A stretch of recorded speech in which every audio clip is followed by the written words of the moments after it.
이명박 전 대통령이 어제 구치소에서 349일 만에 보석으로 나와 집에서 첫날을 보냈습니다. 경호처 직원들 외에 외부인 출입은 엄격히 제한돼 자택 주변은 대체로 한산한 편인데요. 현장 연결하겠습니다. 김대겸 기자. 네, 서울 논현동 이명박 전 대통령 자택 앞입니다. 네, 이 전 대통령이 집으로 돌아간 지 하루가 지났는데요. 지금 자택 주변 상황은 어떻습니까? 네, 1년 만에 자유의 몸으로 자택 안에서 첫날 밤을 보낸 이 전 대통령 집 앞은 보시다시피 한산한 상태입니다. 제가 이곳에 새벽부터 나와 있었는데요. 경호처 직원 3명이 드나드는 것 외에는 출입이 엄격하게 제한되고 있습니다. 제 뒤로 보이시는 것처럼 담벼락이 워낙 높고 창문에는 커튼까지 쳐져 있어 집안 분위기도 알기 어려운 상태입니다. 아까 전까지만 해도 경찰 인력은 4~5명 정도였는데요. 추가로 1개 소대를 편성해 주변 경비를 강화한 상태입니다. 1시간 전인 8시쯤에는 아들 이시영 씨가 탄 것으로 추정되는 차량이 집 밖으로 나서는 모습이 포착됐습니다. 이른 아침에 한 이웃 주민이 자택을 찾아 전복을 갖고 왔다며 전해달라 했지만 안 된다고 해서 발걸음을 돌리기도 했습니다.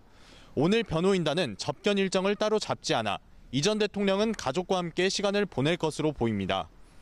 어제 서울 동부구치소 앞에는 이재호 자유한국당 상임 고문과 맹영규 전 행자부 장관, 이동관 전 청와대 홍보수석 등이 마중을 나왔는데요. 차량에 탄 이 전 대통령은 창문을 열고 측근들과 잠시 악수를 나눴습니다.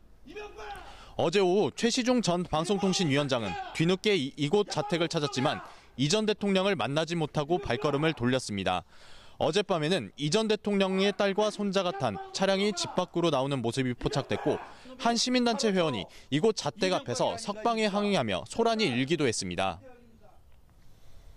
그렇군요. 계산해보면 이게 구속 만기일보다 한 달 정도 빨리 풀려난 건데요. 앞으로 재판 결과에 따라서 다시 수감될 가능성도 있습니까? 네, 재판부는 어제 보석을 허가하면서 다음 달 8일 구속기간 만료로 석방될 경우 이 전 대통령이 오히려 자유로운 불구속 상태가 돼 접견 제한이나 주거 제한 등을 할 수 없다는 점을 언급했습니다. 한 달 뒤쯤 어차피 석방이 불가피한 상황에서 엄격한 제한을 두는 좀 더 실리적인 선택을 한 것으로 보입니다. 보석 기간 동안 주거지가 논현동 사저로 제한되고 외출과 통신을 비롯해 직계 혈족과 변호인을 제외한 접견도 엄격히 제한됩니다. 병원 진료를 받을 경우에도 법원의 허가를 받아야 합니다. 다만 대포폰을 사용하거나 김윤옥 여사의 지인이 자택을 찾아올 경우 이를 막을 방법은 없어 실효성이 낮다는 지적도 있습니다. 이 전 대통령은 오는 13일 다음 공판부터 불구속 상태에서 항소심 재판을 받게 됩니다.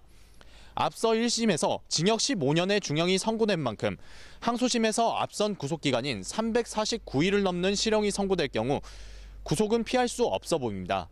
지금까지 서울 논현동 이명박 전 대통령 자택 앞에서 YTN 김대겸입니다.